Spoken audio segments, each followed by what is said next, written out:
Ji, Assalamu alaikum everyone. I'm really grateful for from all of you to spare your time and to be here. तो बहुत शुक्रिया आप सब लोगों का. तो हमारा सेशन है disabilities. Compassionate scientific approach is needed. Disabilities is a big issue. I was just going through the data.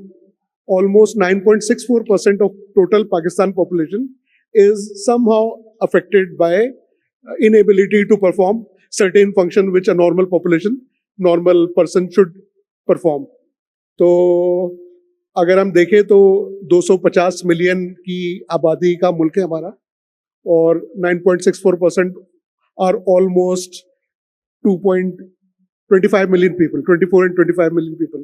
This is a huge number. We have to do something about it. So before starting, I'll ask each one of you to please introduce yourself briefly. Dr. Hena, please. Assalamu alaikum and good morning. My name is Dr. Hina Amir and I work as a senior consultant ophthalmologist in LRBT. Assalamu alaikum. My name is Hassan Abbas. I'm an associate professor and principal College of Physiotherapy, Liaquat National School of Physiotherapy. Thank you. Assalamu alaikum. My name is Dr. Asaf Ahmed Khan and I am professor and head of ENT head and neck surgery at Hamdard University Hospital and Hamdard College of Medicine and Dentistry. Assalamu alaikum. I am Dr. Mohammad Omar Rathore. I am the orthopedic surgeon at PNS Shifa Hospital at Karachi.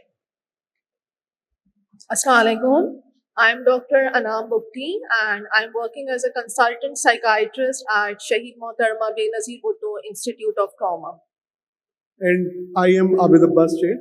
I'm a medical graduate. I did graduation from Dow Medical College. The year was 1990. And then my first 4 years were in gastroenterology and hepatology. I was associated with those people जिन्होंने bell डाली पाकिस्तान में gastroenterology और hepatology की, and I was lucky to be with them for 4 years. उसके बाद Karachi was in turmoil, so he opted out. He was a US national as well. और मुझे मेरे एक दोस्त ने ऑफर की फार्मास्यूटिकल, तो I joined. The first assignment was training, then I shifted myself to marketing, did MBA, then वक्त गुजरता रहा, फाइनली आई एम हियर. तो डॉक्टर हिना, सबसे पहले आपसे बात करते हैं. LRBT I must appreciate Zain Alvi साहब. I was with him. The year was 2001 to 2006, and during that period, he asked me to develop a presentation on LRBT. So I developed a presentation, gave it to him. He was very happy, and then they continued, moved on. So मेरा जो पहला ताल्लुक LRBT से हुआ वो 2001 या 2 की बात है. So then I followed it up. Tremendous work they are doing. So first of all, please tell us something about LRBT, and then we'll come to the problem of visual disabilities. Around 9 million people, तकरीबन 1 करोड़ लोग जो है visual disability some way or the other उससे मुतासिर है. So what LRBT is doing, what you have achieved, what are your aspirations, and what are your future plans? So let's hear it. Basically, LRBT is one of the largest NGO not only in Pakistan, but right now all over the world, which is working for the benefit of the people who are visually impaired. Basically, I'm going to talk in detail about what kind of system we have developed, and what we are doing as it's part of my presentation. The reason is that we have developed a proper system. Initially, we start in 1985 is just a single mobile unit by Zakar Rahmatullah and Leighton Tressa. But then eventually we developed a full tier system with 20 to 21 hospitals and 56 primary healthcare units and 5 outreach clinics. We are just spreading, trying to reach at every corner of the Pakistan to treat those underprivileged poor people. So we are doing our level best while bringing in also the innovative programs like the school screening programs, like we are training our fellows as well, sending them over for the specialized training in all the modern equipments that is available, like OCT, which is currently used for the detection of the early glaucoma, and other machines are available for which we are working. So it's a very long topic. If I start explaining, I think सुबह से शाम हो जाएगी if I start talking about what LRBT is doing, but we are doing it on a tremendous scale. So my plans, I have joined LRBT in 2003 as a part of my residency program, and then I did my residency, completed my residency in 2009. And since then, even afterwards, I have connected with them. I don't know, it's more than 20 plus years since I have been affiliated with them. And yes, you are right, Zain Alvi Saab was there. And actually, he was one of those person who asked me to join the LRBT for further training and for further work. And then my father also supported me for this, and I'm like deeply connected with them since 20 plus years. I remember Dr. Hena के जो father थे, Abdul Wahid साहब, excellent person. He appointed me in Muller and Phipps. तो उनसे एक अच्छी senior भी थे, learning भी थी और दोस्ती भी थी. He was a good person to be with. बड़े ये मुझे I really feel myself blessed कि मुझे अपनी career के अंदर बड़े अच्छे लोग मिलते रहे. तो I remember जब when Dr. Hena completed her MBBS, तो शायद डॉक्टर हिना का इरादा कुछ और था, मगर जैन अलवी साहब जो कि MNP मुलर एंड फिप्स के चीफ थे, Exactly. LRBT को देखते थे, उन्होंने कहा वाहिद से कि तुम्हें अपनी बेटी को मेरे पास लेकर आना है. ये think बहुत बड़ी पर्सनल बड़ी डिफिकल्ट किस्म की टॉक आपने की. I wanted to be a cardiac surgeon, ji. but obviously वो अब्बू की भी ख्वाहिश नहीं थी, and Zain साहब was so close to me कि he just said नहीं बच्ची ने तो आना ही आई में है. So they were deciding things, but eventually it was a blessing in disguise. I always take the decision of my parents very close to my heart, so there are no regrets. Alhamdulillah. So far, no regrets. I'm an anterior segment surgeon. I'm doing my work in glaucoma, and I'm planning to do a lot of work for the diabetes, inshallah, in future, because upcoming time mein, the main challenging things which we will going to face is not cataract. Cataract is diagnosed easily, even with the primary health workers, with the modern testing equipments, even with the Snellen's chart. You know that the visual disability is there, and the most common cause is the cataract. But the glaucoma is the silent killer. Very difficult to diagnose on those levels. So my plans in future will be to work really hard for glaucoma and for diabetes, as the diabetes incidence is increasing very fast, and a lot of rural population is also affected with the diabetes.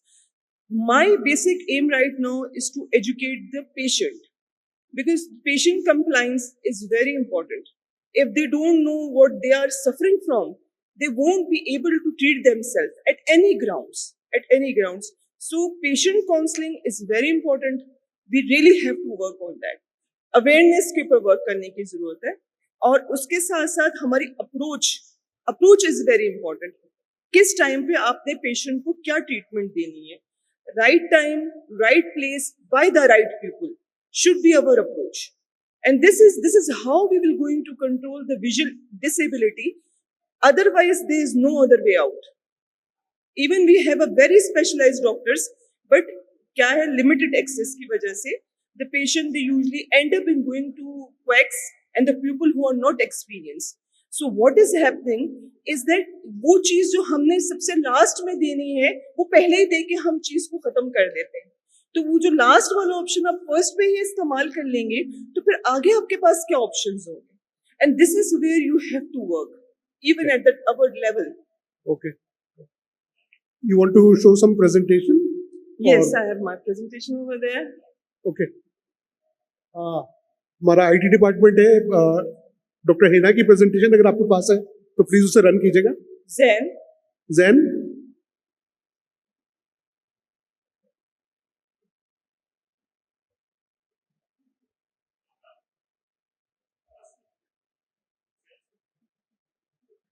Meanwhile, I would like to comment कि मेरे ख्याल में दो areas हैं which are very important.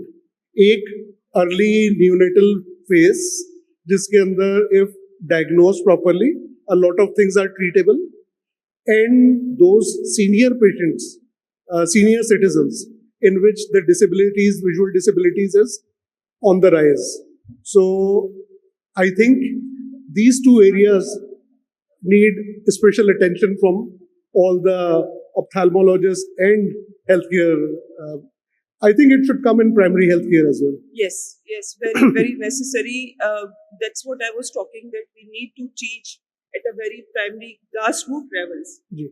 about this. I will going to talk in detail. Let's start with my presentation. Basically, my topic was disabled vision, incidence and the treatment in the rural Pakistan. That was my task, isn't it, Dr. Abid? Let's start with that intro. So first of all, visual impairment, it is a term that is used to describe the loss of vision that cannot be corrected medically, surgically, by any medication or by the contact lenses. 2.2 billion people right now are suffering from some form of visual impairment. And out of those 2.2, 1 billion people have preventable blindness. Now, according to the WHO criteria, it has been said that we will going to measure the visual acuity, and the basis of that be the terms that we are using, the moderate visual impairment, the severe visual impairment. We always talk in terms of that. Like if in a normal person, the visual acuity is 6.6 to 6.18. In a moderate visual impairment, the visual acuity is worse than 6.18 but better than 6.60. Severe visual impairment means the visual acuity falls somewhere between 6.60 to 3.60, and the blindness is somewhere worse than 3.60 with the light perception, and sometimes loss of visual field less than 10 degrees. What are the incidence and the prevalences? This is all in the books, also in different surveys that has been conducted so far. So if you see overall the prevalence according to National Survey of the Adults, it is around 2.7% prevalence of the blindness. That means the presenting visual acuity is worse than 3.60. And this implies 1.14 million blind adults in Pakistan. The blindness prevalence varied by the region and the demographics. And if you see the region, according to the region and the demographics, the vision impairment is generally likewise is higher outside the cities.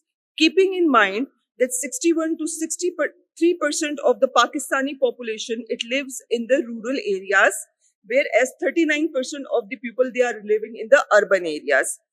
And there is obviously some provincial differences, and the reason is that the Punjab is the largest province, followed by the Balochistan. Sindh falls in between, followed by the KPK. Punjab is the largest province, and it is densely populated. And the reason with the Balochistan is that Balochistan is sparsely populated. And there are difficulties when we go by road situations. The law and order situations are very difficult. And that's why the rate of the visual impairment in Balochistan and Punjab is very high. Even so, in some rural areas of the Balochistan, this prevalence rate goes up to 5.2%. Now, if we talk about the poverty and the illiteracy rate, it goes hand in hand together again. It's around 2.2% in affluent communities, whereas it's around 3.9% in the poor areas, illustrating the socio-economic disparities in the eye healthcare systems. And obviously, gender and age also influence. The risk rises steeply with the age. Each decade multiplies the odds of blindness by 2.5%. So if you see this chart, you see that patient with the age of 0 to 14 years, they have low visual impairment, and the reasons are different. The congenital cataract, ROP, it's not that much prevalent in the community, followed by the people. The most affected people are the people more than 50 years of age. Around 80 to 85% of the older age people suffers from the preventable blindness, and that is cataract. Then we go ahead with the other slides, the causes of the visual disabilities in the rural population. And you can see over here that the different surveys has been done and found to be like the cataract is the most common cause of the visual disabilities in the rural population, followed by the uncorrected refractive errors. Then comes the glaucoma. As I was talking about the glaucoma, glaucoma again, the silent killer of the eye, and it's usually diagnosed very late.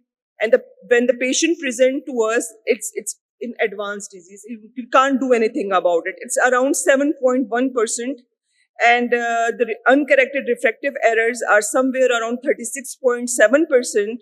And these are also like uncorrected myopias, hyperopias, and presbyopia. And this is due to the lack of the screening and the affordable spectacles. Now, diabetic retinopathy, as I was talking, with the rising incidences, there is one study done by the Rural Sindh survey in which they have found that all of the patients they have screened so far, 24% of the patient found to have some form of diabetic retinopathy. Now, without screening, these cases may go undiagnosed with sight severely impaired. Then comes infection and the corneal opacities, which accounts for 11.8 to 12% of the cases, like infections like trachoma, like injuries like occupational injuries, agriculture injuries, and in other infections. Then also in others, we can say vitamin A deficiency, retinopathy of prematurity, then measles related problem. They also leads to corneal opacities and corneal scarring, but they are relatively low. Now, we are just talking about what is the impact of these things on the communities and on the individuals. These have they are impacting the social, the reduction of the quality of the life, the education. It says that 80% of the learning is by vision. So they are an early dropout from the schools. Low vision means low achievement level in schools, especially for the children. Same as with the economical impact is there. Same as with the social stigma and other social problems will arise also. What is the treatment? This is a generalized treatment, the prevention and the early diagnosis. And it says that the patient will going to have immunization for the measles-related problems, vitamin A supplementation. It has been in one survey. It was like millions of the children who are less than 5 years of age. They are suffering from vitamin A deficiency. So these are like preventable causes of the blindness. Then comes the medical treatment for cataract surgery, for glaucoma, medication, surgery, and the lasers are there. For diabetic retinopathy, again, there are injections, some anti-VEGFs, lasers, and for if we cannot do anything of that, then comes the low vision aids. But this is not easy. This was in a very, very very, very good environment where we won't be facing any problem. In my opinion, there are some barriers to the treatment. And what are that barriers? The barriers are cost. Sabse pehle, the cost barrier is there, where there is the poor people, they are really short of money even for their how will they going to travel? They don't have money for traveling. They don't have money for food.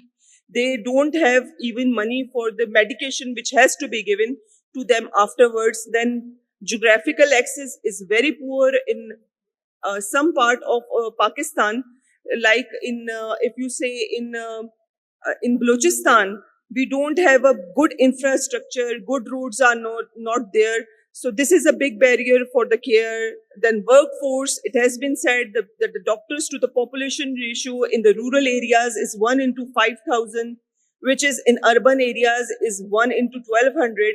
But if you talk about ophthalmologists, then it's even more lesser than that. Then other are low awareness. People don't know low awareness means compliance to the treatment is very poor, and they are not listening to the advice of the patient, of the doctors, and they are not following it. Then the proper follow-up is very, very important. If we are doing the CAM surgeries, we are performing the surgeries, and we are not properly following up the patient in the next coming days, the patient lose the trust, and they won't be following us back in the same camps or in the same place for their treatment. Then the service quality and follow-up, we need rep surveys, periodic rep surveys to improve this part of the problem, to address this part of the problems. Then approach towards the treatment challenges, increase the accessibility, create the awareness, public awareness, should have periodic rep surveys to monitor the performance of the surgeries, the performance of the camps, the performance of the treatment that has been provided by the certain authorities. Then comes policy and funding by the government. They should have a good programs to be indulged in the yearly, in the annual programs, to have a sensing the importance of the visual disability as an important one. Then strengthen the primary eye care system by training the more staff, by creating them, giving them the basic necessities, making them trained in the how to screen the patient, how to refer the patient. And this is very important. I've came across a very interesting thing that is called teleophthalmology, and I like to mention it over here because it has such a wonderful results. Teleophthalmology, basically there was a peak vision study survey that has been done. It was a program that has been done in 2018 till 2021. And in that program, around 3,24,000 people were screened in the rural areas. And out of those, all of the providers had been provided with the digital cameras, with the mobile apps. And from those mobile apps, they have taken pictures of the fundus and the picture of the disease that is ongoing in the patient eye. And from there, they have referred 24% of the patient had been referred from those areas to the specialist for the proper treatment. And the wonderful part of that the female attendance has been rose from 48 to 78%. Females are usually remains in the homes. They don't want to come out, especially in some areas where the cultural barriers are there, like in Balochistan. The females don't come out. They don't take their problem very seriously. Same with the aging process. If some elderly is not seeing well, you consider this is an aging process, and this is not important. But not all vision problems are aging process. You should get them checked by any means, and if it's a treatable cause, then they should go ahead and treat them. They should go ahead. And this teleophthalmology, the Peak Vision, was a wonderful program. I think it's a very innovative program that has been done in 2018 to 2021. Then the cross-sectorial collaboration is very important. The NGOs, the governing bodies, the government, the federal government should have designed a combined effort program to combat with this visual impairment. Now, I would like to again talk about this. This is how we started, Dr. Abid. Yeah. That the one we were talking about, this was the mobile unit. In 1985, we started like this. And then we developed, Alhamdulillah, the 3-tier service delivery structure so far, with our 3 tertiary teaching hospitals, with our 17 secondary hospitals, with 56 primary eye care clinics. Now, these 20 hospitals are training the staff, the community health workers, the doctors, the fellows, and they are sending them over in the primary eye clinics where they are going for the camps at different parts of the Pakistan. And we have 5 outreach clinics, and in Turbat, in Gawada, in Sibbi, in Khevda, we have proper camps in which the doctors go, they stay over there along with the technician and the staff, and we follow up our patients properly. We have a feedback system, very strong feedback system, which we are maintaining, and we are reporting it to Sight Savers internationally also. Now, this is how the LRBT network is spreading. You can see those big rounds are our secondary hospitals, and then we are going all the way around, just like a cobweb, spreading with our primary healthcare units, and we are trying our level best. Obviously, Balochistan is little deficient. The reason I told you, there are some law and order issues in Balochistan areas, but we are working with our outreach clinics in the Balochistan also. So, in my conclusion, obviously, all the treatable cause of blindness should be treated, and the patient, a person has every right to live with the dignity. Sorry. Thank you so much. Very good. Thank you very much, Dr. Hina. Let's have one or two questions from Dr. Hina from the panelists, and then we can move on to the next. Any comment, any question? जो demographics हैं usually जो हमारे anterior Sindh है या बलूचिस्तान है, वैसे आपने क्या ऑब्जर्व किया है वहाँ पे किस किस्म के ज़्यादातर आपको केसेस रिपोर्ट होते हैं और कितने ट्रीटेबल हैं और जो है कितने वो ट्रीट नहीं हो पाते because of logistic issues? Sir basically most common cause जो है ये जो प्रेजेंटेशन के भी हिसाब से है और हमारे अपने पर्सनल जो एक्सपीरियंसेस है with I was talking about 17-18 secondary hospitals. Cataract is the leading cause. Cataract is the leading cause of the blindness, and it's a preventable cause of blindness. And ये जितने भी demographics है, ये सब के सब हमारे अपने demographics से भी मैच कर रहे हैं. अच्छा सर, प्रॉब्लम ये नहीं है. प्रॉब्लम ये होता है कि we are developing a system जहाँ पे even then we are providing the conveyance also. लेकिन जो काउंसलिंग जो लेवल है ना, जो अवेयरनेस लेवल है, वो बहुत लो है. अगर आपका लैंग्वेज बैरियर है ना, तो जो पेशेंट की समझने की जो वो है ना, वो बड़ी डिफिकल्ट है. This is our main challenge, specially in cases of glaucoma, in cases of diabetes. बड़ा मुश्किल है पेशेंट को समझाना, बड़ा पेशेंट बहुत. लेकिन still cataract is the leading cause of visual impairment even in all of those areas.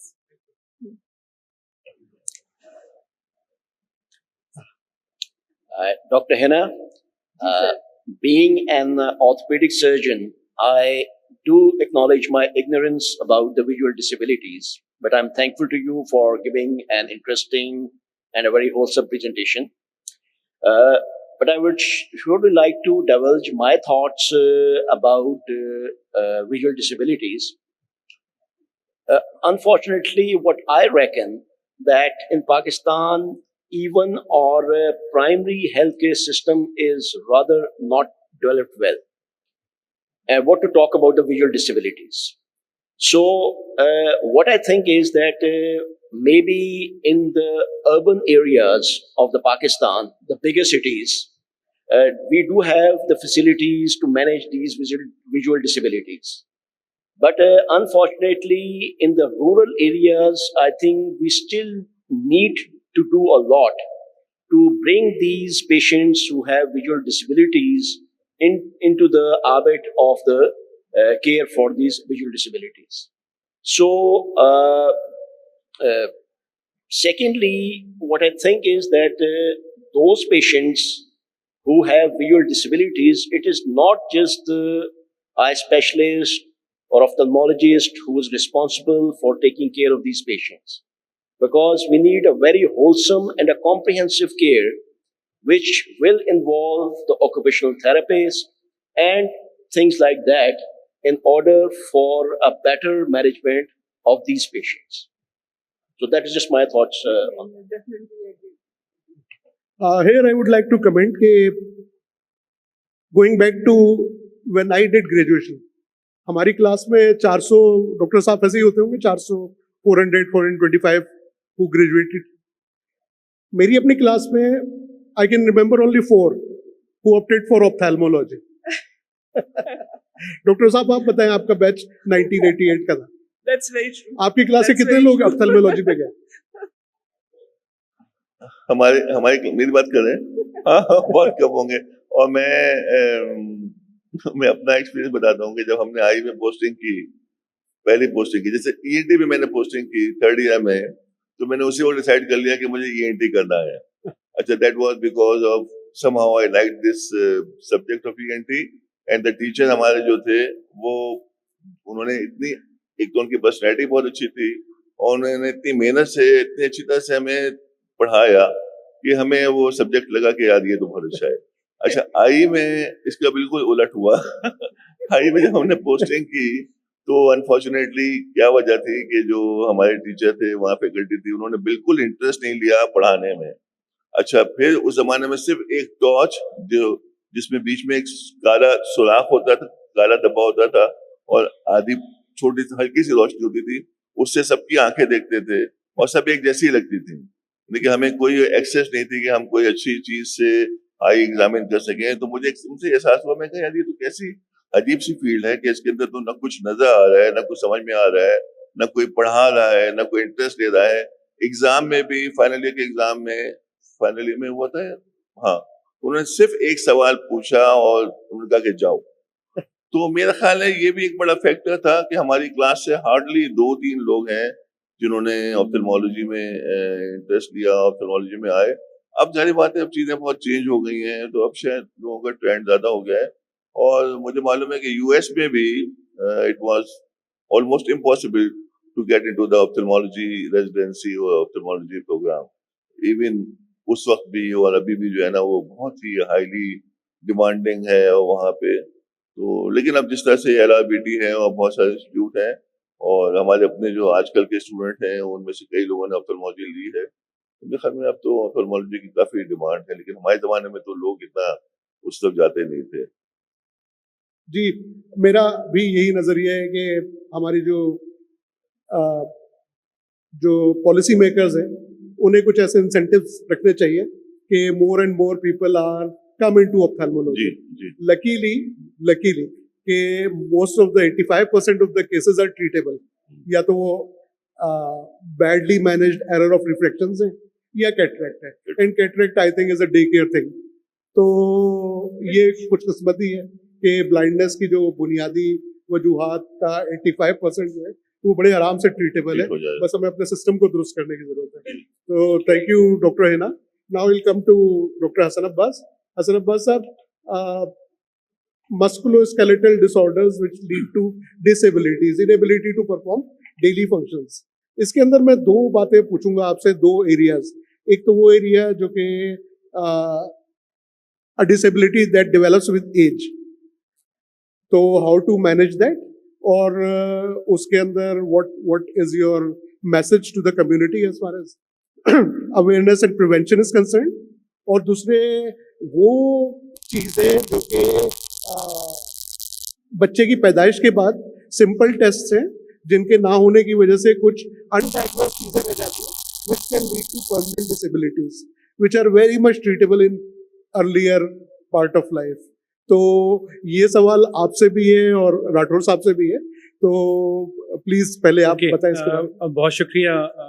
Basically before starting basically एक छोटा सा बैकग्राउंड हम डिस्कस करते हैं, जिससे आपको अंदाज़ा होगा कि जो हेल्थ केयर के अंदर जो रिहैब का रोल है वो हम उसको कैसे एलिब्रेट कर सकते हैं ताकि एक आम आदमी तक हम अपना मैसेज पहुंचा सकें। बेसिकली आपने जैसे कहा कि जो डिसेबिलिटी है उसको हम बहुत से सेगमेंट्स में डिवाइड कर सकते हैं, और जो मेरा ख़ास तौर पे शोबा है वो फिज़िकल डिसेबिलिटीज़ के अगर जो लोग सफ़र कर रहे होते हैं उनको हम एड्रेस करते हुए उनकी जो मूवमेंट डिसऑर्डर्स हैं उसको कैसे करेक्टिव एक्शन के ज़रिए हम ठीक कर सकते हैं। उसकी दो आपने सेगमेंट्स को डिस्कस करने की बात की। एक तो वो पॉपुलेशन जो जेरियाट्रिक पॉपुलेशन है, यानी कि 65 साल और उससे ऊपर की जो अफराद हैं उनको क्या डिसेबिलिटी कॉज हो सकती है, और दूसरा सेगमेंट आपने पीडियाट्रिक यानी कि बच्चों की हवाले से कहा कि रिहेब का क्या रोल है। बहुत ही इंटरेस्टिंग स्टडी है। सन 2018 में WHO ने ये आइडेंटिफाई किया कि दुनिया में तादाद जो अफराद की है वो सरपास कर गई है, जो लोग 65 साल से ज़्यादा उम्र के हैं उनकी तादाद बढ़ गई है और बच्चों की तादाद कम हो गई है। तो आप ये अंदाज़ा लगाएं इस बात से कि जो जेरियाट्रिक की इंडिकेशंस हैं जो डिसेबिलिटी में आती हैं वो कितनी ज़्यादा उनको ज़रूरत है उसको एड्रेस करने की। तो बहुत शुक्रिया कि आपने इस हवाले से सवाल पूछा। और ना सिर्फ ये कि वो 2018 में हम सरपास कर गए हैं जेरेटिक पॉपुलेशन को दुनिया भर में, बल्कि सन 2030 में ये पॉपुलेशन डबल हो जाएगी। तो जो लाइफ एक्सपेक्टेंसी है वो बढ़ रही है। हमें फोकस करना है कि क्वालिटी ऑफ लाइफ को हम कैसे इम्प्रूव कर सकते हैं। तो एक सेगमेंट तो हमारे फिजिशियन सर्जन्स हम कोशिश कर रहे हैं कि अगर जो मेजर सेगमेंट है मस्कुलोस्केलेटल में, दैट इज ऑस्टियोआर्थराइटिस, अगर वो एडवांस स्टेज में पहुंच गया है तो डेफिनेटली सर्जिकल इंटरवेंशन के बगैर वो ठीक नहीं हो सकता। लेकिन अगर वो प्राइमरली जनरल प्रैक्टिशनर्स के पास, डॉक्टर्स के पास जब जाते हैं मरीज, तो अगर वहाँ पे वो डॉक्टर्स डायग्नोज करके रेफर कर दें किसी रिहैब स्पेशलिस्ट के पास कि वो अपने लाइफस्टाइल मॉडिफिकेशन के ज़रिए या एक्सरसाइजेस के ज़रिए उसकी डिटोरेशन को कैसे कंट्रोल कर सकते हैं, तो बहुत बड़ा फैक्टर्स डेवलप हम कर सकते हैं। बेसिकली जो फिज़िकल थेरेपी है ना, उसको अगर हम समझने की कोशिश करें तो दो हम अपने जहन में गोल बनाते हैं। यानी कि मेरे पास अगर पेशेंट रेफ़र हुआ तो मैं पहला उसका प्राइमरी गोल डेवलप करने की कोशिश करूँगा कि उसकी जो सबसे बड़ा जो प्रॉब्लम जो मेरे पास लाएगा उसकी पेन मैनेजमेंट है। वो पेन मैनेजमेंट हम कैसे करेंगे या फिजियोथेरेपिस्ट कैसे कर सकते हैं, उसके पास हमारे पास टूल्स होते हैं। फॉर एग्जांपल हमारे पास कुछ मोडेलिटीज़ होती हैं जिसको हम थेरेपेटिक मोडेलिटीज़ कहते हैं। इसके अलावा हमारे पास कुछ मैनुअल थेरेपीज़ हम करते हैं जिसके अंदर मैनिपुलेशंस हैं, मोबिलाइजेशंस हैं, कुछ मायोफेशियल ट्रिगर थेरेपीज़ हैं। इसके अलावा हमारे पास कुछ प्रिवेंटिव मेथड्स होते हैं। जैसे आपने देखा होगा कि अगर कोई पेशेंट डायबिटिक डेवलप हो गया, यानी कि अगर हम ओल्ड एज की बात करते हैं, तो सबसे बड़ा जो पाकिस्तान में जो फैक्टर है जिसको हम कहते हैं नॉन कम्युनिकेबल डिजीजेज, जिसको यानी कि मैं हमेशा ये हर एक से कहता हूँ कि पेशेंट बनने से पहले ठीक करने की कोशिश करने की ज़रूरत है हमें। फॉर एग्जांपल अगर कोई पेशेंट डायबिटीज़ है और हाइपरटेंसिव है, ओबेसिटी है, तो उसको बहुत चांसेस हैं कि उसको कोई ऐसे कोमॉर्बिड्स डेवलप हो सकते हैं जो कि फिर उसके साथ ज़िंदगी भर रहेंगे और वो ठीक ट्रीटेबल नहीं हो पाएंगे। तो अगर किसी भी पेशेंट को घर में फैमिली के मेंबर को यंग एजेस के अंदर डायबिटीज़ डेवलप हो जाती है या हाइपरटेंशन डेवलप हो जाती है, तो उसको ट्रीट करने के लिए सबसे अच्छा जो हथियार है other than medication is exercises. अब वो कौन सी एक्सरसाइजेस होनी चाहिए इंडिविजुअल की, वो डिपेंड करता है एक अच्छे फिजियोथेरेपिस्ट पे या अच्छे रिहैब एक्सपर्ट पे कि वो बताए। जैसे कि हर आदमी को ये बात पता है, हर स्पेशलिटी को ये बात पता है कि एक्सरसाइजेस से अच्छे रिजल्ट्स आ सकते हैं, लेकिन फिजियोथेरेपिस्ट को ये बात नहीं पता होती कि मैं कौन सी एक्सरसाइजेस कराऊंगा तो उसको क्या फ़ायदा होगा। तो ये जो सवाल है, जो फिजिकल थेरेपिस्ट जब हिस्ट्री टेकिंग कर रहा होता है तो उसके जहन में आ रहा होता है कि मेरे पास बहुत सारे टूल्स हैं कि जिस टूल्स के ज़रिए मैं इस पेशेंट की ट्रीटमेंट को डिज़ाइन कर सकता हूँ। फॉर एग्जांपल जो सबसे आसान आजकल मेथड है दैट इज़ कॉल्ड, आपके पास बहुत अच्छे क्लिनिकल ट्रायल्स की स्टडीज़ मौजूद हैं, आप ये फैसला कर सकते हैं। जैसे मैं कुछ आपसे एग्जांपल शेयर करता हूँ। हमारे पास बहुत से सेगमेंट्स हैं जो सिर्फ मैनुअल थेरेपी पे काम करते हैं। पेशेंट डॉक्टर्स रेफर करते हैं ऑर्थोपेडिक सर्जरी से या न्यूरोलॉजी से, और वो एडवाइस करते हैं कि फिजियोथेरेपी फॉर बैक पेन या फिजियोथेरेपी फॉर स्ट्रोक रिहैब। सो हमारे पास जो मेथड्स हैं, या तो हम उसको थेरेपेटिक मोडालिटीज के जरिए ट्रीट करेंगे या मैनुअल थेरेपी के थ्रू ट्रीट करेंगे। तो डिपेंड ही करता है कि फिजिकल थेरेपिस्ट क्या एक्सरसाइजेस प्लान को डिज़ाइन कर रहा है जो कि उसके लिए फ्यूचर में हेल्पफुल हो सकती है। तो one of the major segment is the, जो हर फिजियोथेरेपिस्ट को पता होनी चाहिए, that is that what is the need of the patient. मेरे पास एक मरीज आया है, चाहे वो पढ़ा लिखा है या नहीं है, चाहे वो उसका ताल्लुक लेबर क्लास से है या वो बहुत बड़ा एकेडमिशियंस है, लेकिन मैं उससे पूछूंगा कि आपकी रिक्वायरमेंट बेसिक है क्या। यानी कि अगर किसी पेशेंट को मैं ट्रीट करना शुरू कर रहा हूँ जो कि बैक पेन सफ़र कर रहा है, तो मैं उससे पूछूंगा कि आपकी कौन सा पैरामीटर है क्वालिटी ऑफ लाइफ का वो सफ़र कर रहा है। तो पहले आइडेंटिफिकेशन ऑफ द नीड, फिर उसके बाद उसकी असेसमेंट, फिर उसके बाद उसकी मेथड ऑफ ट्रीटमेंट हमारे पास क्या है, और फिर उसके प्रिवेंटिव मेथड्स कि हमारे पास कि हम उसको होम प्रोग्राम्स क्या देते हैं कि घर पे जाके क्या करना है। क्योंकि सबसे बड़ा जो ड्रॉबैक है, यानी कि हमारे पास जब पेशेंट रेफर होके आता है और जब वो हम डॉक्टर के पास वो वापस जाता है, तो ये जो सेगमेंट है between integration between the physicians and the physiotherapist, इसको ब्रिज को कम होने की ज़रूरत है। वो कैसे हो सकता है? जब फिजियोथेरेपिस्ट फीडबैक देगा कि 5 दिन के बाद मेरे सेशन के बाद पेशेंट में क्या इंप्रूवमेंट आ रही है, तो वो फिर डॉक्टर तक बात पहुंचेगी और पता चलेगा कि क्या हम सही डायरेक्शन में जा रहे हैं या नहीं जा रहे हैं. सो बेसिकली कुछ फैक्टर्स हैं जिसको हमें डेवलप करने की ज़रूरत है. That is basically genetic population के हवाले से हम जो इम्प्रूवमेंट ला सकते हैं, अगर हम कंक्लूड करें इस गुफ्तगू को, तो सबसे ज़्यादा प्रॉब्लम हमें क्या होता है, बैलेंस के जो फैक्टर्स हैं ओल्ड एज के अंदर, वीकनेस ऑफ द मसल्स है, फ्रेलिटी है, मसल लॉस हम डेवलप हो जाता है पेशेंट्स के अंदर. तो फिजियोथेरेपिस्ट डेफिनेटली इसमें काम करता है. यानी जब भी किसी पेशेंट को कोई मूवमेंट डिसऑर्डर्स होते हैं ड्यू टू एनी इंडिकेशन, कोई इंजरी है, कोई उसको डिफॉर्मिटीज डेवलप हो गई हैं, तो फिजियोथेरेपिस्ट का रोल वहाँ डेवलप होता है. और फिजियोथेरेपिस्ट को डेफिनेटली उसकी स्ट्रेंथनिंग पे काम करना चाहिए, उसकी पेन मैनेजमेंट पे काम करना चाहिए, उसकी बैलेंस पे काम करना चाहिए. उसके बहुत से मेथड्स हैं, वो इंडिविजुअली हम डिज़ाइन कर लेते हैं और उसको ट्रीट कर लेते हैं. Thank you. जी, बहुत thank you very much, you have explained it very well. एक इसके ऊपर मैं बात ये पूछना चाहूँगा आपसे कि well we talk about patients, why what is your advice for young population and population who is in their midlife and moving onward, what one or two things they should continuously do, indulge themselves so that they can have better years, मतलब quality of life को बेहतर करते चले जाए. तो आप क्या दो बातें एडवाइस करेंगे as far as physical management is concerned? So basically, one of the basic advice that is called walking. So if anybody who is regarding their age, but it is a myth कि अगर मेरी उम्र 60 साल हो गई है तो मैं वेट ट्रेनिंग नहीं कर सकता या मेरे मसल्स डेवलप नहीं हो सकते.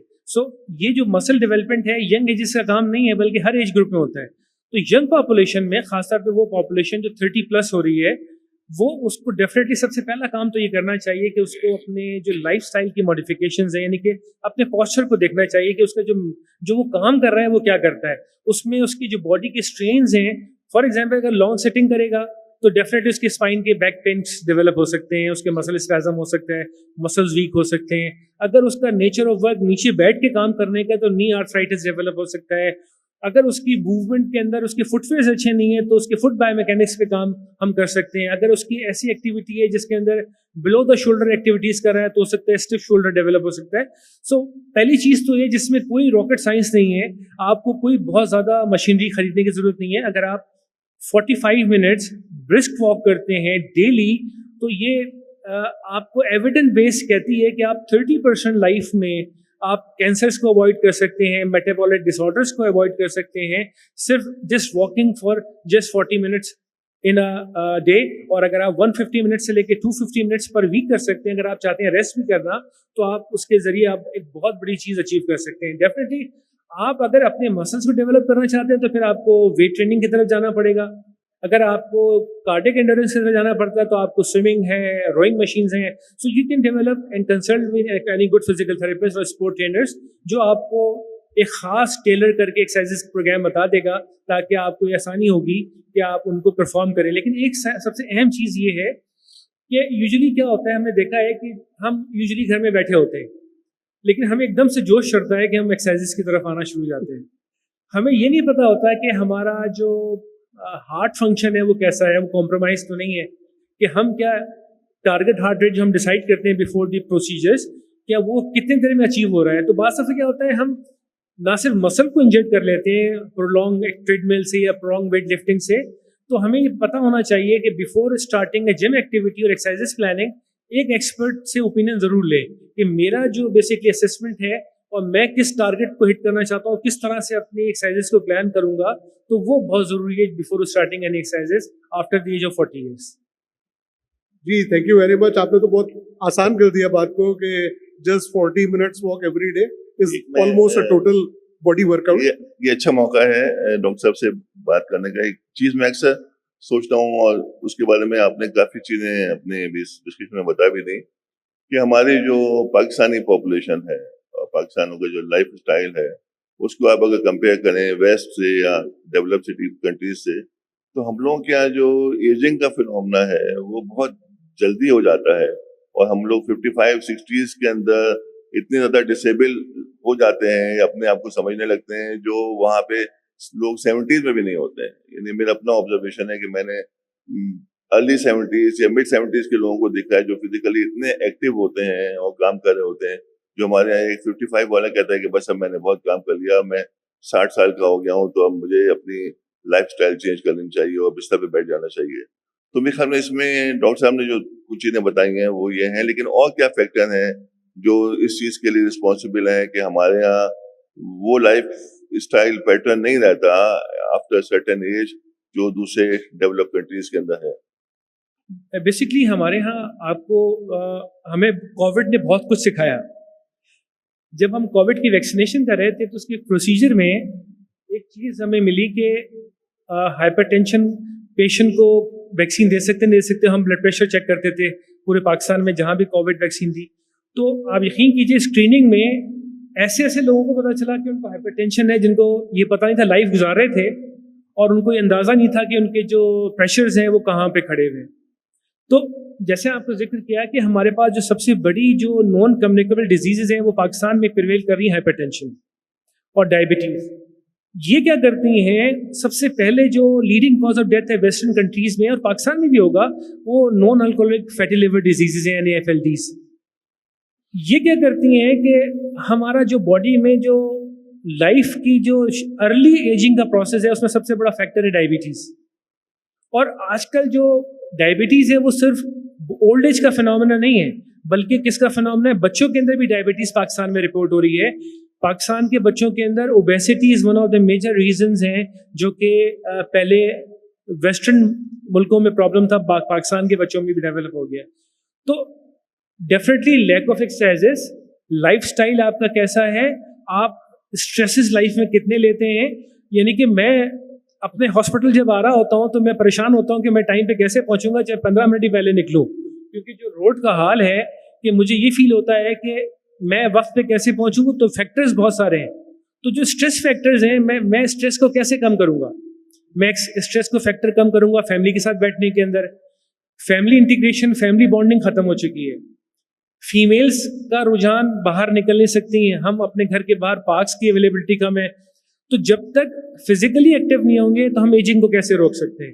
तो डेफिनेटली उसका हल ये है कि जो जेरेटिक पॉपुलेशन के हवाले से अगर हम बात करें, जो आपके पहले सवाल में है, हम अपने घर के अंदर ही सिंपल फिजिकल थेरेपी में कुछ थेरा बैंड्स हैं, इलास्टिक बैंड्स होते हैं, घर में हर घर में कुर्सियाँ होती हैं। What basically we can do कि हम उसके जरिए रेजिस्टेंस एक्सरसाइज के जरिए स्ट्रेंथनिंग को डेवलप कर सकते हैं। तो ये ज़रूरी नहीं है कि एक्सरसाइजेस के लिए आपको जिम जाना हो, पार्क जाना हो। एक अच्छा फिजियोथेरेपिस्ट आपको घर के अंदर ही, चाहे आपका एनवायरनमेंट 2 कमरे का भी है, आपको एक ऐसा एक्सरसाइज प्लान दे सकता है जो आपको आपके लाइफ की भी इम्प्रूव करेगा, एक्सपेक्टेंसी को, बल्कि आपकी जो वो प्रॉब्लम क्रिएट हो रही है, स्पेसिफिक प्रॉब्लम, अगर फॉर एग्जांपल ओए नी है, बैक प्रॉब्लम है, नेक इश्यूज हैं, तो उसकी स्पेसिफिक एक्सरसाइजेस के लिए आपको किसी बहुत ज़्यादा बड़ी जगह जाने की जरूरत नहीं है, बल्कि आप घर में भी होम प्रोग्राम्स को डेवलप कर सकते हैं। जैसे कि आजकल आपने देखा होगा टेली हेल्थ बहुत कॉमनली, डॉक्टर्स आपको नेट के ऊपर जाएं तो आपको वो ऑनलाइन भी मशवरे दे सकते हैं। इसी तरह से ऑनलाइन सॉफ्टवेयर डेवलप हो चुके हैं दुनिया भर में, जिसके ज़रिए आप अपनी प्रॉब्लम को आइडेंटिफाई करें, आपको वो सॉफ्टवेयर्स गेम्स की फॉर्म में आपको एडवाइस करेंगे एक्सरसाइज करना। क्योंकि सबसे बड़ा प्रॉब्लम जो है ना सर, वो ये है कि अगर मैं किसी भी पॉपुलेशन से कहता हूं कि आपने कल से एक्सरसाइज करनी है, तो यकीन कीजिए 50% जो है ना आदमी एक्सरसाइज करने को तरजीह नहीं देंगे। क्यों? इसलिए कि एक तो ये कि वो बोरिंग होती है, यानी कि मैं आपसे कहूं कि आप बैठ के बातें करें तो वो बहुत आसान है, लेकिन मैं आपसे कहूं कि वॉकिंग के दौरान आप डिस्कशन करें तो बहुत कम लोग करेंगे। So basically because exercise is boring, so लोग उससे अवॉइड करते हैं।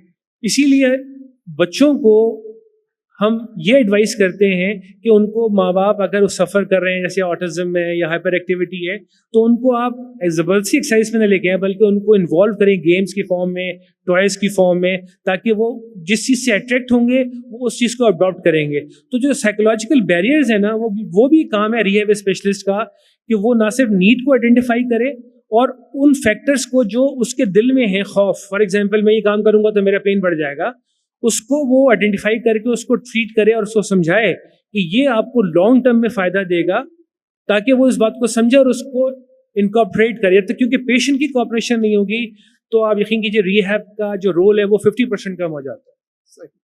Thank you very much. Just 1440 minute होते हैं एक दिन में, 40 मिनट का मतलब 3% ऑफ द टाइम, तो it's very easy. Just use 3% of your time in walking and you will avoid a lot of medical bills in 10 years time. Doctor Asaf,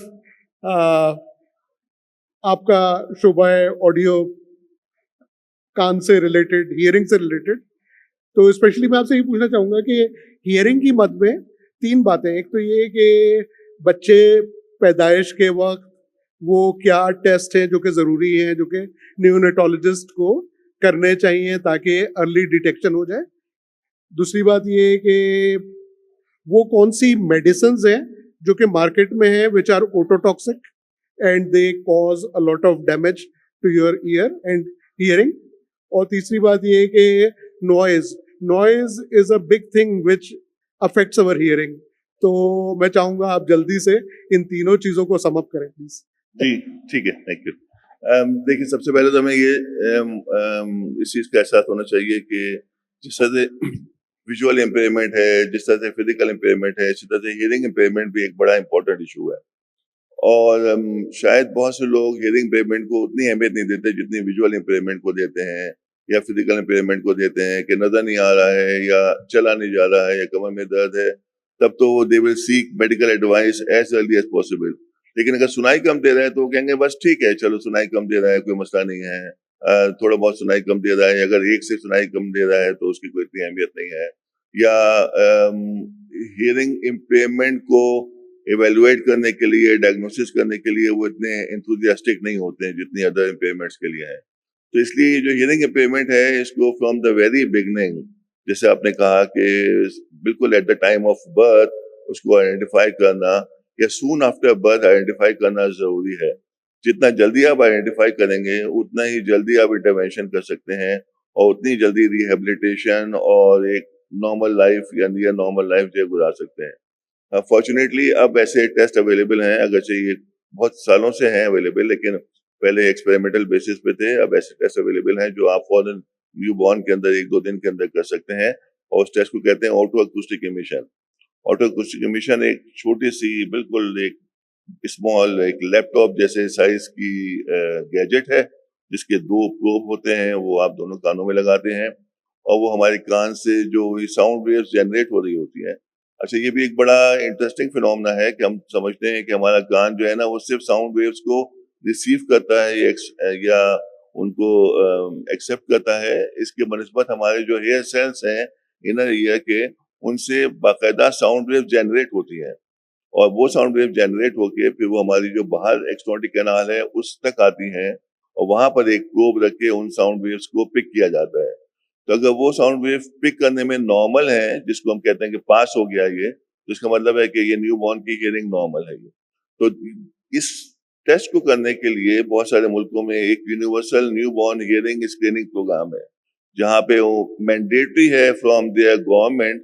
at least I know 1 or 2 middle east countries जहाँ पर mandatory है कि जैसे बच्चे को vaccination लगेगी polio की और डिप्थीरिया की और इन सब चीजों की, उसी तरह से उनकी न्यू बॉर्न हियरिंग स्क्रीनिंग जरूरी होगी है।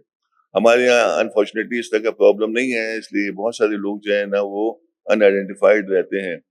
फिर जब साल, 1.5 साल, 2 साल का हो, बल्कि इस दौरान जो बच्चे के रिस्पॉन्सेज होते हैं, जिस तरह से उसका बिहेवियर होता है टुवर्ड्स द मदर साउंड या टुवर्ड्स डिफरेंट ऑब्जेक्ट, वो अगर पेरेंट्स उसकी इंटेलिजेंट हैं तो वो बहुत जल्दी डिटेक्ट कर लेते हैं कि जी 1 साल का है, ये हमारी बात को उस तरफ सर नहीं हिलाता या जो डिफरेंट काइंड ऑफ रिफ्लेक्सेस हैं वो जनरेट नहीं होते। तो अगर वो 6 महीने, साल, 1.5 साल में वो चीज आइडेंटिफाई हो जाए तो उसके लिए अगेन एक नॉन इन्वेजिव टेस्ट होता है जिसको brain stem evoke response audiometry कहते हैं। वो टेस्ट बहुत वाइडली अवेलेबल है, कहीं पे सस्ता है, कहीं महंगा है, लेकिन आराम से हो जाता है और वो बहुत रिलायबल टेस्ट है जिससे मालूम हो जाता है कि हियरिंग लॉस है या नहीं है। इस एज के ऊपर अगर 1-1.5 साल के ऊपर हियरिंग लॉस आइडेंटिफाई हो जाए तो फिर आप उनको सर्जिकल इंटरवेंशन करके, कॉक्लियर इम्प्लांट सर्जरी करके आप उनकी हियरिंग रिस्टोर कर सकते हैं, just like a normal human being. अच्छा, और लेकिन फिर जैसे जैसे देर होती जाती है या और इश्यूज होते हैं तो then you can go for hearing aid and speech therapy, all these things. तो आपने कहा कि कौन सी एंटीबायोटिक्स हैं ऐसी, सबसे इंपॉर्टेंट अमाइनोग्लाइकोसाइड्स हैं या और डिफरेंट एंटीबायोटिक्स हैं जो फर्ज कीजिए कि 6 महीने, साल, 1.5 साल की उम्र में कोई इन्फेक्शन हुआ, टाइफाइड हुआ, मलेरिया हुआ या कोई और पल्मोनरी इन्फेक्शन हुआ, उसके लिए आपने एंटीबायोटिक ऐसी दे दी जिससे इसकी हियरिंग इंपेयरमेंट हो गई। And unfortunately we see this very often कि बच्चा बिल्कुल नॉर्मल था 1 साल तक, किसी वजह से बुखार हुआ, उसको बीमार हुआ, हॉस्पिटल में दाखिल हुआ, 3-4 दिन एंटीबायोटिक दी, उसके बाद से उसकी हियरिंग बिल्कुल खत्म हो गई। तो यहाँ पर जो हेल्थ केयर प्रोवाइडर है उनकी बड़ी इंपॉर्टेंट जिम्मेदारी है कि वो ये देखें कि इस तरह की कोई दवा तो नहीं दे रहे हैं जिससे ये प्रॉब्लम हो रही है। अगेन कुछ हॉस्पिटल के अंदर ये होता है कि अगर आप कोई ऐसी एंटीबायोटिक देते हैं तो उनके आप पीक एंड ट्रफ लेवल जो है ना वो मॉनिटर करते हैं कि आपने जो ड्रग दी है वो कहीं उसकी डोज बहुत ज्यादा तो नहीं हो गई है, अगर बहुत ज्यादा हो गई है या बहुत कम तो नहीं है, कम है तो वो इनइफेक्टिव है, अगर ज्यादा हो गई है तो उसका और सिस्टम्स के ऊपर इफेक्ट होगा। तीसरी आपने तो ये चीजें हैं जो इसमें health care not only ENT बल्कि बाकी जो हेल्थ केयर प्रोवाइडर हैं उनका इन्वॉल्वमेंट इसमें ज्यादा इंपॉर्टेंट है। तीसरा आपने जो कहा कि मोबाइल फोन का ज्यादा इस्तेमाल या नॉइज, तो द नॉइज को हम कहते हैं नॉइज इंड्यूस हियरिंग लॉस, ये एक बड़ा इंपॉर्टेंट फैक्टर है जिसको बहुत से लोग रियलाइज नहीं करते और उसको उसकी इंपॉर्टेंस नहीं जानते। But if you are permanently using your headphone और any form of gadget inside your canal and you are hearing a sound which is above 85 decibel of sound level for a prolonged period of time, आप पूरी रात सोने से पहले आपने headphone लगा दिए, आप म्यूजिक सुन रहे हैं या तिलावत सुन रहे हैं या कोई भी चीज कुछ भी सुन रहे हैं, लेकिन 2 घंटे, 2.5 घंटे, 3 घंटे आपकी कार में हेडफोन लगे हुए हैं तो उससे डेफिनेटली फौरन तो नहीं लेकिन आहिस्ता आहिस्ता आहिस्ता आहिस्ता आपकी हियरिंग इंपेयरमेंट होती है। थैंक यू डॉक्टर साहब। डेफिनेटली मेडिसिन मैं समझता हूँ एक बहुत बड़ा कल्प्रिट है in developing ototoxicity specially in children. Luckily chloramphenicol एक जमाने में उसका बेहद इस्तेमाल था, टाइफाइड के लिए और कोई दवाई नहीं थी, मगर अब थर्ड जनरेशन से पहले उसको स्ट्रेप्टोमाइसिन हमेशा देते थे। हाँ, अब बहुत सारी चीजों में स्ट्रेप्टोमाइसिन, ट्यूबरकुलोसिस के अंदर स्ट्रेप्टोमाइसिन अवॉइड कर सकते हैं, आप नहीं दे सकते हैं। Streptomycin was a very important cause of hearing loss. बिल्कुल, और definitely noise pollution it is adding up to the misery of. अच्छा, एक और सॉरी, इसमें एक और मिसकॉन्सेप्शन ये है कि कुछ एंटीबायोटिक ईयर ड्रॉप्स हैं जिनके बारे में ये फॉल्सली बिलीव किया जाता है कि वो आप कान में डालेंगे तो उससे आपका हियरिंग लॉस हो जाएगा। Although theoretically it is possible, ठीक है ना, बट प्रैक्टिकली और ओवर द ईयर्स लोगों ने देखा है कि इससे नहीं होता ये, और इसके बारे में बाकायदा रिसर्चेस हैं, डेटा है जिसमें सिप्रोफ्लॉक्सासिन है, ओफ्लॉक्सासिन है, टोब्रामाइसिन ईयर ड्रॉप्स हैं। उस डर की वजह से बहुत सारे जनरल प्रैक्टिशनर या इवन कुछ ईएनटी डॉक्टर भी जो है वो अवॉइड करते हैं कि ear drops, antibiotic ear drops कान में ना डालें जिससे स्पेशली इन दोज केसेस जहां परफोरेशन है, और उसका नतीजा ये होता है कि वो जो डिजीज होती है ओटाइटिस मीडिया, एक्यूट और chronic suppurative otitis media, it remains untreated for a very prolong period of time, और जब वो अनट्रीटेड रहेगी तो ultimately it will also affect the hearing mechanism, it will cause conductive as well as sensory neural deafness, दोनों चीजें। तो यहाँ ये भी है कि जहाँ उन एंटीबायोटिक्स की जरूरत है जिन्हें आपको देना चाहिए, जिनके बारे में एक ठीक है थियोरेटिकली तो है रिस्क लेकिन प्रैक्टिकली बिल्कुल नहीं है, वहां आप उनको बिल्कुल आराम से इस्तेमाल करें और जरूर इस्तेमाल करें। अगर आप वो नहीं यूज करेंगे तो उस बीमारी की वजह से जो हियरिंग इंपेयरमेंट है वो ज्यादा बुरी होगी, ज्यादा खतरनाक होगी। बिल्कुल सही डॉक्टर साहब। आई थिंक बच्चों के अंदर खासतौर पर पोसोलॉजी इज वेरी इंपॉर्टेंट कि if you are doing giving it under dose treatment नहीं होगा, और if you are going above the normal range of dose तो टॉक्सिसिटी जो है वो बढ़ेगी और उसके पर साइड इफेक्ट भी आएंगे। Thank you sir. डॉक्टर साहब, I would just like to mention here that no doubt the patients, especially the children who are having these auditory disabilities, so it is a very difficult condition for these patients because the children are otherwise they rely a lot on these auditory and visual senses in order to interact with their parents and other parts of other members of the family. And I think one hurdle which causes difficulty in managing these patients is the cost of these cochlear implants. I think these are very costly implants, but I'm happy to see that there have been remarkable advances in the auditory management of these patients. And I think around a couple of years ago, Brigadier Ali did a landmark surgery in Quetta. So, for the first time in the history of Balochistan, he did cochlear implants in Quetta at CMH Quetta. And during my time there, he did about 4 or 5 implants. So, I think that was a good step on his behalf that he sow a seed of this novel technique. And inshallah, in time to come, it will flourish further in that downtrodden province as well. Doctor, orthopedics or orthopedic surgery, that's your area. So, it is one of the major area in which by not keeping ourselves fit, we finally end up dependable on others. खास तौर पर coming to our life expectancy, it's already 67 years. So, and I was part of a Global Health Span Summit in Riyadh in February. So, they were of the opinion that as far as life expectancy is concerned, we have reached the limit. But we have to work on the health. So, that's why the name was Health Span Summit. How we can increase the span of healthy life.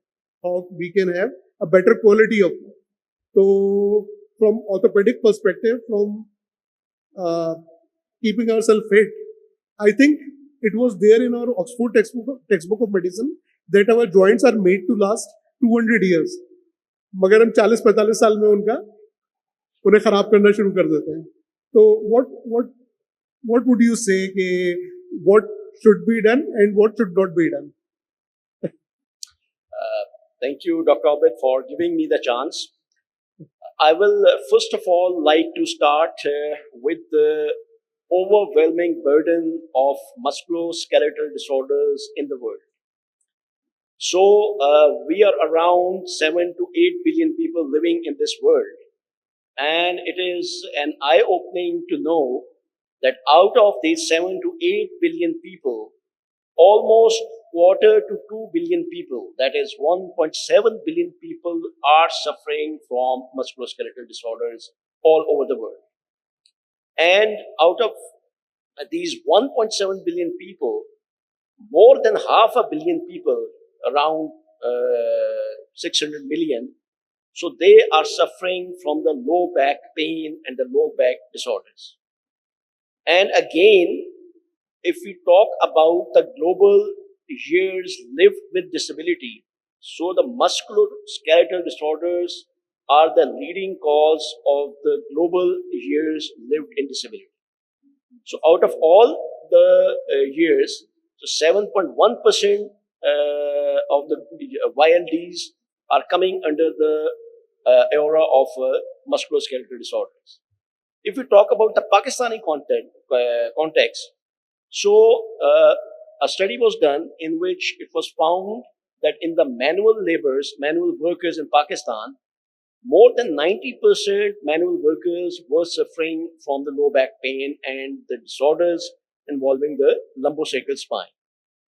And similarly, there was another study which was conducted in which the teachers of the universities of Islamabad, they were evaluated, and out of all those teachers, so around 50% were having cervical disorders and around 46% were having low back pain. So that just gives an idea about the burden and the extent of these musculoskeletal disorders. So as has been mentioned earlier, that this is basically this entity is a very comprehensive and intricate disability, and it needs to be managed in a wholesome way. So, as Professor Hassan was mentioning earlier, that the role of rehabilitation in the early management of these disorders is very significant. And we have to change the lifestyles of our middle-aged and elderly people in order for a better improvement in the conditions which lead to these musculoskeletal disorders. As far as the conditions which are because of the aging process, like the primary osteoarthritis, and even those which involve the chronic inflammatory diseases like rheumatoid arthritis and gout. So, what we need to do is that we have to educate these people and the patients that we have to involve in low impact exercises as far as the lower limbs are concerned. So, those exercises which, you can say, the exercises which involve that cycling, the gym cycle, the ideal exercise is the swimming, because in which the weight is not much borne on the lower limbs, and the degenerative disorders of the joints of the lower limb, mainly out of which the knee joint is the most commonly involved. So it has a very beneficial effect in terms of the longevity of the natural joints.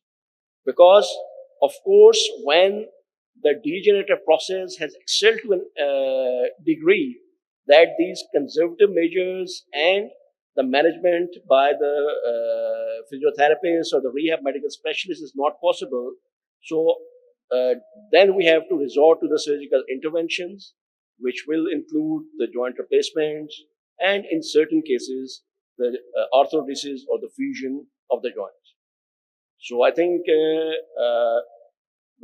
definitely we need to have a very comprehensive mechanism in which we need to have identified these patients at an early stage, and in addition to the therapeutic medication, we need to change the lifestyles in order for an improvement in these disorders. Chief, very rightly said.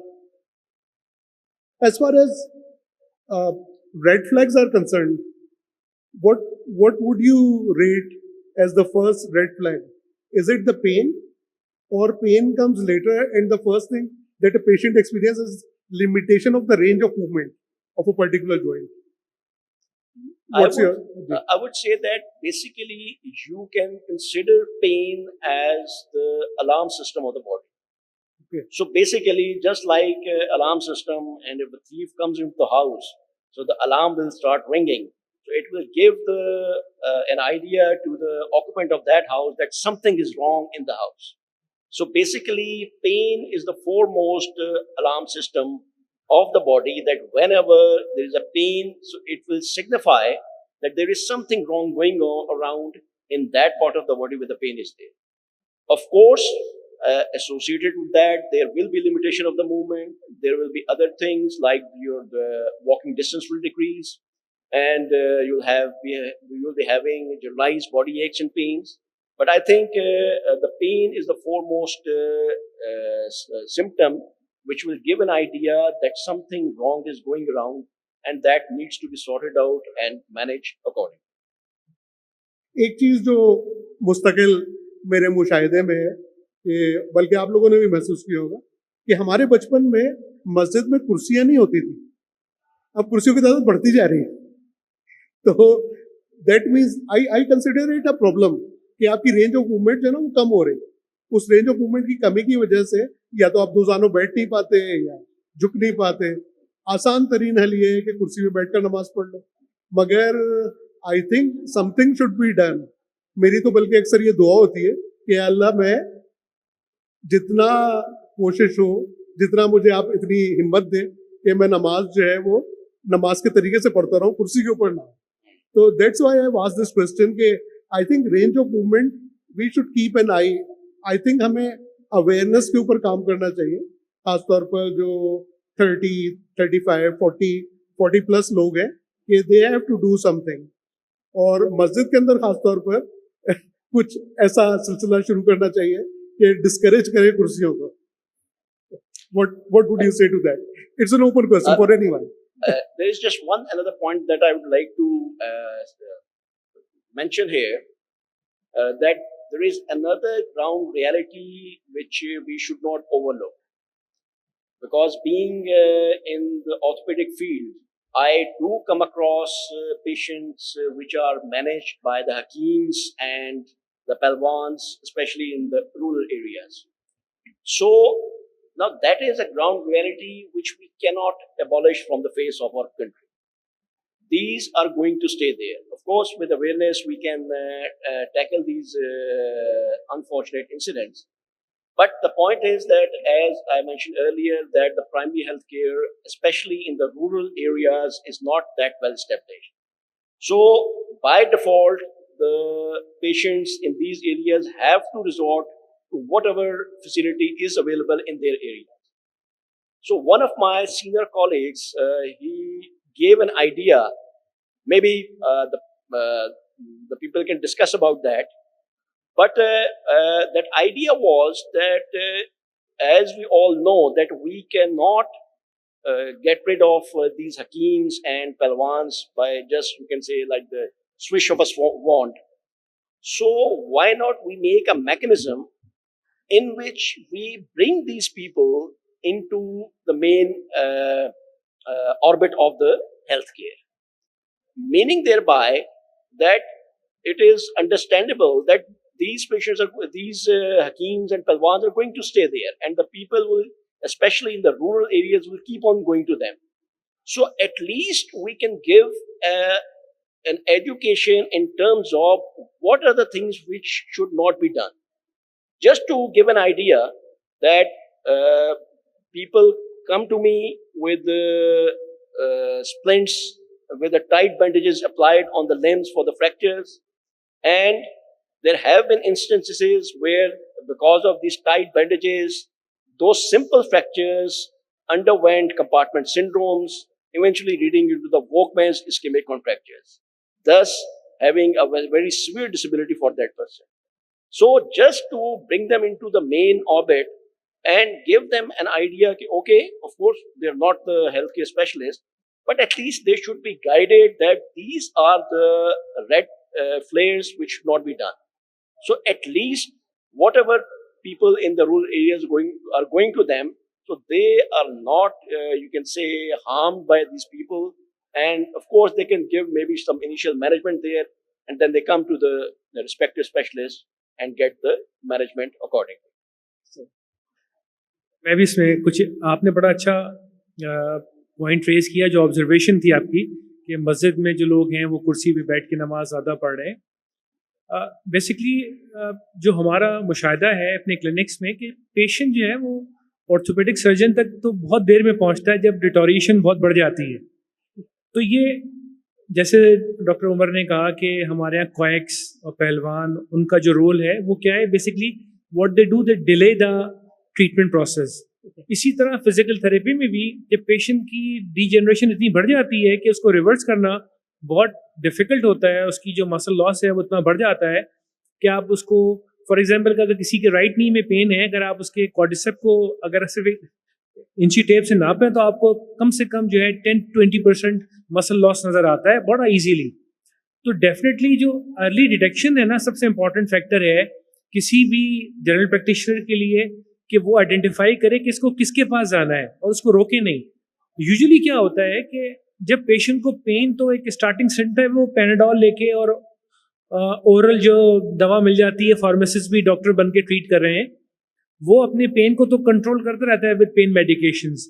लेकिन जब वो इतनी advance form में चले जाती हैं कि उसको range of motion restriction feel होना शुरू होती है और मोबिलिटी उसकी डिफिकल्ट हो जाती है, तो फिर वो रिपोर्ट करता है किसी कंसल्टेंट के पास और वो अपनी ट्रीटमेंट चाहता है कि मैं फ़ौरन 4 दवा खा के ठीक हो जाऊँ, जो कि पॉसिबल नहीं होता.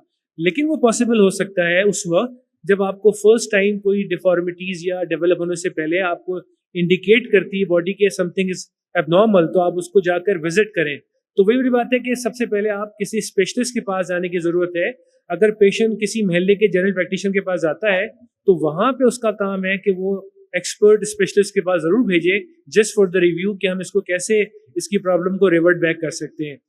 जैसे कि बहुत आसान काम है उस मिथ को ब्रेक करना कि अगर फॉर एग्जांपल हमारे डिफरेंशियल डायग्नोसिस के मेथड्स में फिजिकल थेरेपी में सर ने बात की कि लो बैक पेन मस्कुलोस्केलेटल का बहुत बड़ा इंडिकेटर है और cause of the visit of the patient clinics में है. लेकिन उसमें सबसे ज़्यादा जो हम फिजिकल थेरेपिस्ट हैंडल करते हैं वो करते हैं जो मैकेनिकल बैक पेन्स होते हैं, जो कि लोकलाइज्ड होते हैं, बहुत इजीली ट्रीटेबल है। लेकिन अगर उसको अनट्रीट छोड़ा जाए तो प्रोलॉन्ग स्पैज़म की वजह से वो डिजेनरेशन कॉज करना शुरू करते हैं, स्पाइन डिस्क को इन्वॉल्व करना शुरू कर देते हैं। तो डेफिनेटली अगर वो अर्ली आइडेंटिफाई होके, डायग्नोज होके रिहैब के पास चले जाएं तो डेफिनेटली आधे पेशेंट जो हैं वो प्रोलॉन्ग मेडिकेशन से बच सकते हैं। बर्डन कॉस्ट जो फार्मेसी का है वो कम हो सकता है गवर्नमेंट के ऊपर, और ना सिर्फ वो बल्कि क्वालिटी ऑफ लाइफ बेहतर हो सकती है अगर अपने लाइफ में वो मुख्तलिफ एक्सरसाइजेस को इन्वॉल्व कर लें, और ऐसी एक्सरसाइजेस को इन्वॉल्व करें जो आम आदमी कर सके, जो कि इजीली अवेलेबल हो, जिसके अंदर पैसे खर्च ना होते हों। क्योंकि जो फाइनेंशियल बर्डन है वो सबसे बड़ा बैरियर है हमारे पास, कि अगर हम किसी को डॉक्टर रेफर करते हैं ऑर्थोपेडिक सर्जन की, you need a 2 week session of rehab, तो तीसरे दिन के बाद पेशेंट वापस नहीं आता। वो इसलिए नहीं आता कि वो समझता है यार कि ये काम तो मैं भी घर पे कर सकता हूँ। तो ये बात समझाने की ज़रूरत है कि जो आपको एक्सरसाइजेस जो लाइफ में शामिल करना है वो आपके लिए ज़रूरी है। जैसे कि आपने कहा, अगर वो कुर्सी पे नमाज पढ़ता रहेगा तो वो अपने आप को और डिटोरिएट करना शुरू कर देगा। तो बेसिकली मूवमेंट जो है ना वो हेल्थ है, और जितना अपने आप को मोबिलाइज करेंगे उतना आप इम्प्रूव होने की तरफ जाएंगे। जी बिल्कुल। वेल, कमिंग टू डॉक्टर नाम, आप बहुत सब्र के साथ इंतजार कर रही थी। आपको लास्ट रखने की एक वजह थी, इसलिए कि your topic is intellectual disabilities in children. Yes. और इंटेलेक्चुअल डिसेबिलिटीज, आई थिंक अगर एक बच्चे के अंदर विजुअल डिसेबिलिटी होगी या हियरिंग इशू होगा या कोई फिजिकल डिसेबिलिटी होगी, तो that will ultimately lead to intellectual disability as Yes. Well. Yes. So that's why I've kept you in the last. One thing. The second thing is that as far as looking at the figures, well, I don't believe in figures because most of the data is extrapolated. We don't have a proper system of collecting data. But still, the thing that is available is 2.6% of the Yes. children are suffering from intellectual disabilities. Who calculated this? How it was calculated? Well, keep this aside. But I think intellectual disability in children is an issue. So, as a doctor who has been looking after this, what would you say to this? Okay, yes. So 2.5% of the population being intellectually disabled is a huge challenge for us as doctors also, and for the family as well, for the caregiver also. ठीक है? तो intellectual disability को अगर हम describe करें तो it is a generalized neurodevelopmental disorder, और इसमें impairment आ जाती है in intellectual and adaptive functioning, which is apparent during the early childhood years में ही हमें red flag signs या कोई delayed milestones ऐसी चीज़ें apparent होना शुरू हो जाती हैं, which is observable by the parents, which can indicate that child may have intellectual disability. Intellectual disability का जो सबसे important point है that is early diagnosis, ठीक है? Diagnosis जितना early हो जाए, intervention जितना timely हो, तो आउटकम उतना बेटर हो जाता है, हम बच्चे को जल्दी इंडिपेंडेंट कर सकते हैं, specially in his ADLs which are activity of daily living. Early diagnosis remains the cornerstone in optimizing outcomes for children with intellectual disability. Diagnostic framework में 3 चीजें आ जाती हैं: developmental screening tools, IQ and adaptive behavioral assessment, and genetic investigations to find out what was the cause of intellectual disability in that particular child. अगर हम developmental screening tools की बात करें तो इसमें एजेस एंड स्टेजेस क्वेश्चनर आ जाते हैं, which is widely used to identify developmental delays. Modified checklist for autism आ जाता है, it is key for early autism detection in toddlers. Bailey scales of infant and toddler development. Then we have some intelligence scales, adaptive behavioral scales, and intelligence scales. To find out if there is a genetic cause, for example, Down syndrome is a common cause of intellectual disability. तो उसके लिए हम genetic investigations कराते हैं, chromosomal analysis होता है, fragile X testing होती है, especially for boys जो neurodevelopmental delays दिखा रहे हैं. अच्छा, अगर हम पाकिस्तान की बात करें तो आगा खान में child developmental neurology and diagnostic हैं, सर्विसेज प्रोवाइड करता है. चिल्ड्रन हॉस्पिटल इन लाहौर है, वो ये सर्विसेज प्रोवाइड करता है. And also Karwan Hayat in Karachi, it also offers a multi disciplinary psychiatric and developmental assessment tools to find out कि अगर इंटेलेक्चुअल डिसेबिलिटी है एक बच्चे में तो उसकी सेवेरिटी क्या है, माइल्ड है, मॉडरेट है या सिवियर है, बिकॉज उसी के बेसिस पर फिर हम उसका थेरेप्यूटिक या उसका जो ट्रीटमेंट प्लान है वो एक इंडिविजुअलाइज्ड ट्रीटमेंट प्लान होता है एज पर the child and his severity of intellectual disability. अगर हम इसकी मैनेजमेंट की बात करते हैं तो होलिस्टिक और मल्टी डिसिप्लिनरी अप्रोच की इसमें ज़रूरत होती है। Early intervention is very important. फिर स्पीच एंड लैंग्वेज थेरेपी आ जाता है, ऑक्यूपेशनल थेरेपी आता है, बिहेवियर थेरेपी आता है, individualized education plans आ जाते हैं, for example their admission in some kind of a special school if needed, and family and care giver की training that is very important कि फैमिली किस तरह से उस बच्चे की नीड्स को केटर कर सकता है, कैसे household on a whole level उस बच्चे को सपोर्ट कर सकता है इफेक्टिवली। अगर हम पाकिस्तान की बात करें, पाकिस्तानी कॉन्टेक्स्ट, तो यहाँ पे जो थेरेप्यूटिक फैसिलिटीज़ है that is Rasta in Karachi, Indus hospital in Karachi also provides community-based therapy services and Fountain House in Lahore. Medications, अगर कोई comorbid medical problem है in an intellectually disabled child, for example अगर coexist कर रहा है, autism है, ADHD है या कोई और medical issue है, तो उसके लिए फिर हम medications का भी इस्तेमाल करते हैं if needed. बट ज़्यादा जो इसका ट्रीटमेंट प्लान है it is mostly based on therapeutic interventions that also on a multi disciplinary level. कोशिश हमारी यही होती है अर्ली इंटरवेंशन हो जाए और बच्चा जितनी हद तक इंडिपेंडेंट हो सके हम उसको इंडिपेंडेंट कर दें, specially for his maintenance of hygiene, meals वो अपने खुद खा सके, अपना हाइजीन मेंटेन कर सके, and also on some level social communication as well कि वो अपनी नीड्स जो है वो कन्वे कर सके। So when do you, yeah, what is your experience when the caretaker or the guardian or the parents come to the doctor? Is it when child is not performing well at school or it is before a child is going to school? अच्छा, So that एक is a और very सवाल इसी से related मैं पूछूं ताकि what kind of Dr. Mike, please. किस तरह की डिसेबिलिटीज आप देखती हैं ज्यादातर बच्चों में, कौन सी हैं? जैसे अच्छा, हमें तो हमारे पास एक ऑटिज्म पता है या ADHD पता है और फिर वो आपकी बात जो है कि कैसे इंटेलेक्चुअल डिसेबिलिटी आइडेंटिफाई हो कि क्या प्रॉब्लम्स हैं जिसकी वजह से वो इफेक्ट करें। एग्जैक्टली। तो हमारे पास मदर्स मोस्टली अपने बच्चों को लेकर आती हैं और ज़्यादातर हमारे पास जो प्रॉब्लम आ रहा है वो ऑटिज्म का ही आ रहा है। Initially during the initial years of my practice इतनी ज़्यादा अवेयरनेस नहीं थी, but now I am glad कि mothers are now well equipped और सोशल मीडिया के थ्रू उनके अंदर अवेयरनेस आ रही है। हमारे पास जब बच्चे आते हैं इनिशियल ईयर्स में वो स्कूल परफॉर्मेंस सही नहीं है, they are not performing well on their academics, exams में अच्छे ग्रेड्स नहीं आ रहे, स्कूल में अटेंटिव नहीं है, स्कूल की तरफ से ज़्यादा शिकायतें आ रही हैं। But now even in the early years as young age a 3-year-old child भी हमारे पास आ रहा है, because mother has notice certain delays in their milestones, specially when they compare between the two siblings कि भाई हमारा बड़ा बच्चा जो है वो 9 months में चलने शुरू हो गया था, this one is not walking now that he is 15 months, या कोई स्पीच डिलेज आ रहे हैं, सोशल स्माइल मिसिंग है, सोशल इंटरेक्शन में प्रॉब्लम हो रहा है, स्ट्रेंजर एंजाइटी बहुत ज़्यादा है, it is not passing off. तो जो अर्ली माइलस्टोन्स के जो डिलेज हैं, specially talking, walking, social smile, neck holding, इन चीज़ों में डिले अगर मदर नोटिस करती हैं then they come to us कि फॉर असेसमेंट कि क्या हो सकता है and what can be the possible causes for it.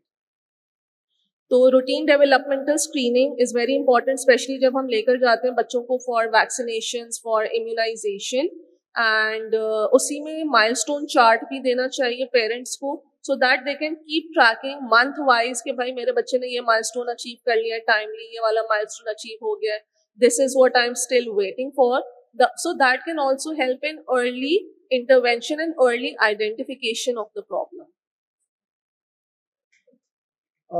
Well, coming back to that thing कि बच्चा जो है वो स्कूल में सही परफॉर्म नहीं कर रहा, तो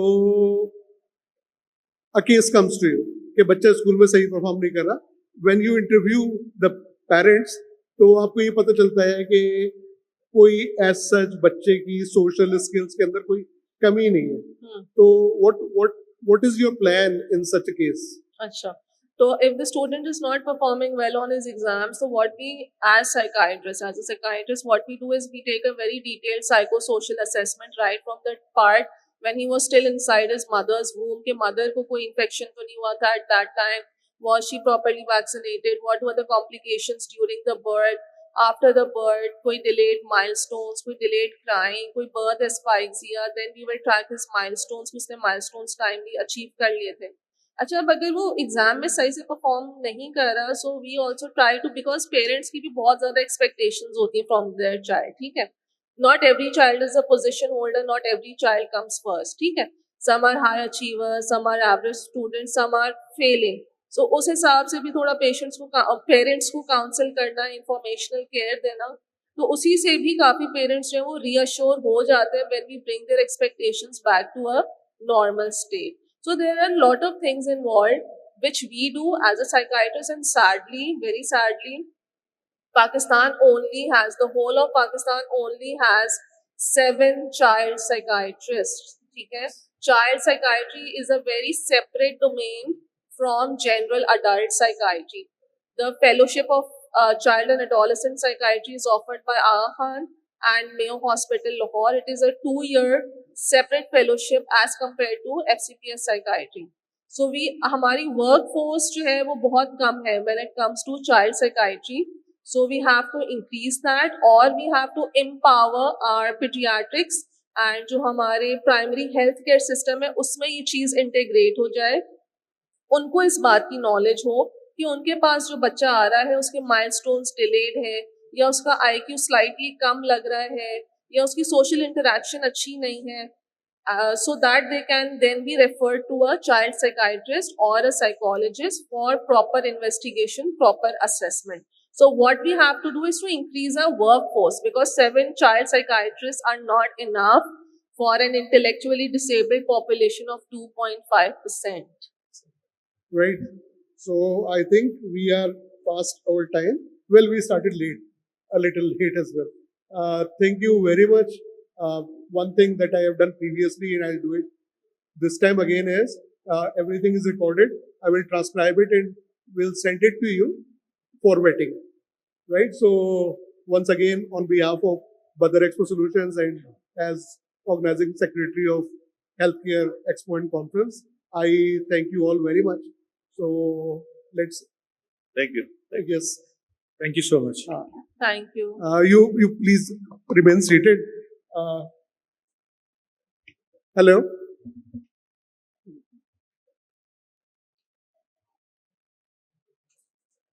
I would like to invite Mr. A.Q. Anjum on stage to please present the shields to our panelists.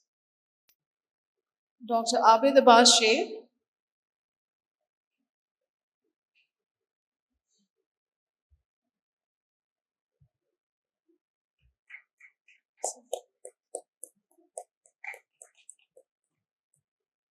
Dr. Hina Amir, LRBT.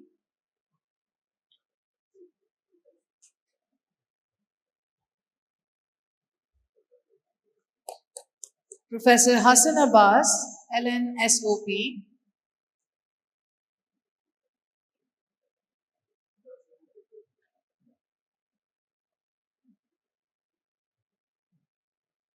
Professor Osaf Ahmed Khan, Hamdard University Hospital.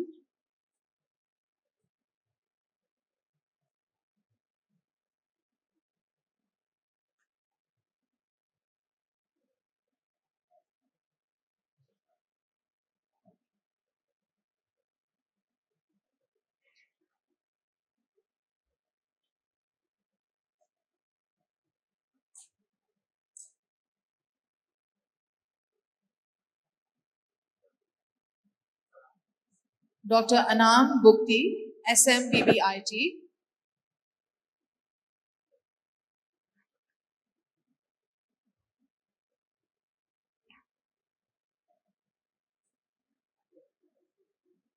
Dr. Umar Rathore, orthopedic surgeon, PNS Shifa. Thank you so much for joining us today for this session.